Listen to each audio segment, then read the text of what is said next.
To the bottom right, our Prime player used to be nervous, got his first win just before this. He is Terror Prime. And we have a very vocal fan for him in the audience. There's a lot of Prime fans here actually at the studio today. Even though they've been struggling this season, they have a lot of fans.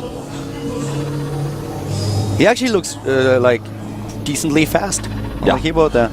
Top left, we have, of course, his opponent. Let's introduce him as well. The FXO Protoss player, player number 2 for the team. Was known as FXO Hurricane. Street Fighter Wars. Really eager. He's trying to make up for that late thing he did last time. I think I got a little bit of footage of Terror at the qualifiers. I uploaded well, it's a video that's happened to be filmed vertically by mistake, but it's still on my YouTube channel at The Passing Shadow, youtube.com/ThePassingShadow. It's vertical. It shows a lot of players' hand speeds. It's one of the most embarrassing things I've ever done, but I decided to upload it anyways. And of course, with the probe scout here off pylon, he has to go for the pool before hatch because otherwise the probe would just deny him. He still could go for a little bit of a block here on the hatch. I think he will. Drone's gonna be very frustrated. That is an early drone to be down. Yeah. Usually you send out the drone. Like for all the Zerg players that don't know that, if you have an opening where you want to go in the early hatch, which is like the case in 95% of your mains, then you send out your drone roughly when you have 200 minerals mined. Yeah. And as soon as it arrives on the low ground, you will have the 300 minerals to drop your hatch, just in case you didn't know that. Yeah, so it's just those tiny timings. Exactly. You know, it's the kind of thing where some players will rally their probe to make the pylon or the SV to make the depot when they know the timing. They'll just rally it towards where they're going to make the depot instead of sending one of them off the mineral line. It saves you a little bit of minerals. In this case, maybe he wanted to just make sure he could hurt the probe early, but more likely it was just a little bit of a mistake. And now the Overlord sees this is not a gateway expand. It's going to be a forge fast expand. The one probe, of course, now being chased away by the Zerglings. But let's see what the idea of Terra is. He executed a very nice timing in game number 1. Is he trying to pull it off against Protoss as well? 2-base swarm hosts, mutalisks. Yeah, we didn't really get to see him do anything last time. In the match I watched him play in the qualifier, he did a Nidus all-in, which was well executed, but his opponent scouted it early on. He lost to... what's the player's name? A Kessel player. Who? He lost to... Terror lost to... I'll remember it later. It's also on the brackets, but anyways. I'll look it up for you. Yeah, I'm actually really angry. Like, it's one of those things that's on the tip of your tongue, and you're just like, no, I know that actor, I swear. It's just, I can't remember for some reason. I know what you mean. But yeah, he went to game 3, and it was a well-executed Nidus play, but it got scouted. So he didn't end up winning that game. Oh yeah. Actually, like now I feel also like really silly because he told me about that like 2 times. But I'm looking it up right now while we have a little bit of time here. Now the third gas being taken. And the Zerglings actually, for Terror, are going to work on that that rock tower, which could significantly delay the Nexus, the third Nexus, if he plans to go for that. So I like that choice. Argo. Jehun. Argo, that's right. Jehun, yeah. I knew I'm like thinking J, what is it? Jehun, yeah. Yeah, and Jehun actually advanced then to take the entire tournament, so his bracket, and advanced to the Challenger League. Yep. And that rock tower is going to go down here, which means no third Nexus for a long time. Oh, he doesn't actually quite kill it. The Lings come here to save the Overlord. It's a nice idea there. There comes the probe. Oh my god, man. Imagine if those Lings had just stayed there and killed the tower. Yeah. This whole build would be ruined. Yeah, it definitely would be. So that's a little bit unfortunate for him. Ooh, as well as the... yeah, that Overlord is going to die. He has a second... Oh, actually... Yeah, he'll live a little bit longer, but he's still going to die. Yeah, wait, I was still just thinking about a second Stalker. And now he doesn't know for sure if the third Nexus is there, so this is just 2 things going totally wrong for Terror. So frustrating for him. Just a few seconds more on those, that tower would have been gone. He would have had to kill a 2,000 hit point rock to get the Nexus up. He would have just done a different build. There's no way he could just switch things up and just be like, well, I'll get a little bit later of a Nexus here. Oh wow, nice catch on the Stalker. Doesn't kill it. Well, he may still. Not quite. Not really can there, but decent micro. I like that how he used one of the Zerglings to block, but now he's losing quite a few of them. So we have the Roach one coming up, which gives him a little bit more safety. Also the speeds for the Zerglings being researched. And 12 Lings coming out. Yeah, he's getting a lot here. And he has the supply to go into even more units, and he does it. He actually tries to be aggressive. You know, that third base, he could do some damage here, especially since we now have a double Stargate. With the timing that he's trying to hit, there won't be any units out for Hurricane, so that is a lot of aggression. Yeah. The problem, of course, may come to be that if he doesn't do a lot of damage here, it's going to be so hard to transition with the double Stargate coming out. The air toss is going to be in full. Speed not quite done yet. These Stalkers desperately trying to go home, but now he knows some push is coming. He can see it with his Mothership Core. The Stalkers might be out of luck here. Speed's is going to hit in just a few seconds. I think one of those Stalkers is going to bite the dust. For sure. And the Mothership Core too far away to help with the recall. He's also going to want that Mothership Core energy. Here we go. He needs to surround it. And he goes for it. Grabs that Stalker. Stalker bites the dust here. A few sentries being warped in. Yeah. And now he has the Roaches. He has the Zerglings. He could try to attack the third base. The lair tech is on the way. We have him also saturating his bases again. And cancel on that cannon. He feels confident to hold here. And, you know, Terror, he made a lot of units that hurts his drone production, and now he has 8 Roaches and 16 Lings. They're not going to be useful. He doesn't commit to the attack. I would have liked him to do a little bit of that. It's pretty tricky, though. Just poking, you know, a little bit at least. Hydra Den should come in very soon. He already goes into the +1 attack upgrade. He goes for Swarm Host instead. Oh, both. Okay, so. Yeah, gets both, yeah. Now with this, he can try to snipe observers and put on a heavy contain. You know, he could also go into the fast Hive. I would actually prefer that. The Hive, because he gets a 4th base right now, the Swarm Hosts alone are not going to help him. If he goes into the Hive, he can later use the Vipers to just abduct units into the Hydra range. So he has a lot of options here.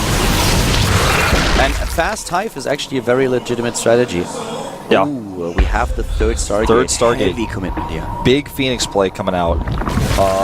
Obviously not the best against Swarm Hosts. Already 6 Spore Crawlers started, though, after being scouted. This is him not messing around when it comes to defense of the Phoenixes. So many Spore Crawlers for him, and now the added Hydralisks. But the Overlord's a little bit in a bad spot here. He needs to re-rally them, but it's already too late. 3 of them will fall. He has a lot of extra ones, so he's not going to get supply blocked, but, you know, any resources you lose, not a good thing. And this is 3 more. He is really committed to this, going up to 11 now. And there we go. Instead of the Swarm Host, as I expected, he goes into the Fast Hive tech. That's pretty strong. Fast Hive is really strong build. It's something that actually Snoot uses a lot. Yeah, Snoot a very good player. You can't do that. Well, actually, he's just barely able with the reinforcements to make it happen. That was a very close call there. The Phoenixes continue, even after scouting the Hive tech. He's going to want Void Race against this, actually, because Phoenix is obviously not the best against Broodlords, but more likely the Ultras. Not very good against that either. He doesn't have any upgrades for Ultras just yet, though. It's a massive Phoenix commitment. That is massive. I mean, 3 Stargate Phoenix. I cannot remember ever seeing that without the He's going to kill the Ice going into Spider. Yeah, and I mean, he doesn't even get the upgrade for air attack or the Fleet Beacon, which I would like to see both if he's going to commit this much to Phoenixes. He's still making them 3 at a time. Yeah. Terra has to turtle with the units that he has. He has to turtle at his faces and then get all of them together. But that is a crazy commitment. I have never seen this before. I've seen this only when the Zerg shows massive Feudalist commitment, then they switch into like triple Stargate Phoenixes. Yeah. But this is crazy. I mean, we saw similar builds to this in the past, kind of, but never like this. I remember on Scrap Station, Killer would do something like this on 2 bases, but that's it. I do not like the Vipers in this case. Yeah, what are they going to do? But what are the Vipers? Exactly. What are the Vipers going to do in this case? Abduct a Phoenix? I mean, okay, you can do that, but why? And then you lose a unit that's more expensive to do so, and possibly even more. So this is weird by Terror. It's like he doesn't know what to do. The Hydras, I can get behind, but he needs to make sure he doesn't rally them out across. He needs to keep them near the spores. As long as he has the Vipers and keeps them safe, I'm kind of okay-ish with that, because you expect that there is going... If you see this many Phoenixes, you expect more than only Phoenixes. You expect something else to come on there too. But he needs to get those Hydras all together, and then those Phoenixes there is screwed. I would love to see a fleet. I would love to see a single Infestor. Just one. Yeah, just one would be good. I mean, you know, even if he doesn't get Pathogen Glands, he'll get the energy eventually.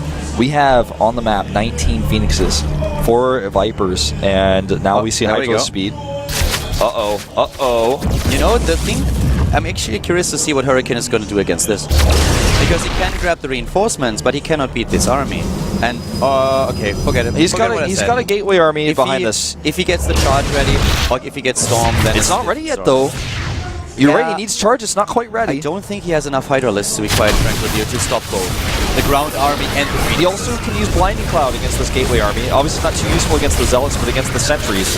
Yeah, here come the Phoenixes now, already taking a little bit of damage by the stray reinforcements that we have on the map. But the wall is about to be gone, and the Cybernetics score, that's a huge loss. Yeah. Charge is not done, he was waiting for charge. He's waiting for charge. The Vipers, though, are not waiting. They go forward, drop another Blinding Cloud here. The Blinding Cloud is being dropped, not the best one, but here come those Phoenixes, and this is where things get strange. This is really weird what we're watching right now. The Viper's not going to escape, and Terror must be terrified right now as he's running away, losing very expensive units here. The attack was not a success. The Vipers were a mistake. He should have kept them at home just to wait for transition. I get the idea of going into the fast hive. I actually like it quite a lot, but when you see this many Phoenixes and you realize your opponent is going for a very different strategy, a very unique one, then you need to make a change. Yeah, this is very unique. I don't know what else to say about it. Hurricane just pulling out the Phoenix Fleet build. That's what I'm going to call this one, because he literally made a fleet. A lot of Zergs in the past have commented on Hydras being shitty against Phoenixes, and that's what we see here. If you see a heavy Phoenix commitment, most of the time it's actually the better choice to go into Infestors as anti-air. And even if you go Hydras, which is fine, you are very well advised to get at least one Infestor or two Infestors out, because if you get the Fungal and then the Hydras get in, then you can take down this army, and then suddenly it's a very different game. But now Hurricane has such a great grasp on the map that I don't think this map dominance is going to be broken by the Tyro. If you get Hydras out early enough to where you have the count to where you can compete with the Phoenixes, that's also fine. But if you're always low in Hydras, the Phoenixes are going to have an easy time wrecking you. And now we can just go into the War Prison here on the main base. Terror is a dead man walking at this point, not able to do anything here. He's barely able to even produce units. I'm very sure that Terra hasn't seen this build at all. Yeah, I have never seen it. Not quite like this, anyways. Yeah. Light armor, this is what is the fate or the big deal here. And yeah, the game, of course, that's a match that Terra cannot win anymore. I have to admit that I like his build though. He did not adjust well, that was his problem. But the original idea is a good one. Yeah, GG. He also did not hesitate to make Spore Crawlers when he saw the Phoenixes. Based on what he saw, everything he did was, in the beginning, very correct. Yeah. A good performance today by Terror. Yeah, very happy for him. Taking down Gumiho and performing decentish against Hurricane, having a very crisp build, a very good build. It's a build that can work against Protoss. In this case, it was a very unique style that we saw out of Hurricane, and it worked well against Terra. So Terra is really looking at this like, okay, was a mistake going into the Vipers. I should have maybe waited a little bit longer, tried to transition out. He played on point against two of the best players FXOpen has to offer. He really did. Yeah. And that's gonna feel good after losing in the Challenger League qualifier. What I feel would have been his best choice, he should have tried to establish that fourth a little bit soon as he realized that if he just keeps those Hydralisks together, like when you start and you see, okay, there are this many units, and you go into the Hydras, keep the Hydras at the bases until you have the crucial amount. He tried to go past the map and attack, but I think the timing was the worst thing that he could do, because you can't beat the ground army and the air army. That just doesn't work. But what you can do is get additional bases out there, then save them with the Hydralisks, save them also with the Spore Crawlers, and make sure that you have the better economy. Go into the tech into like Infestors, for example, and just prepare for your opponent's attack. That's the only thing that he has to do, because at some point those Phoenixes will lose their value if you get the tech up. Yeah. But that's what he didn't get. He can't go into Spire, so getting a few Infestors out for the Fungals, that would already be too much, because then suddenly Hurricane looks at this and like, okay, I still want to pressure him, but if I overcommit right now and I get Fungal, then the Hydralisks move in, and I can't deal with it.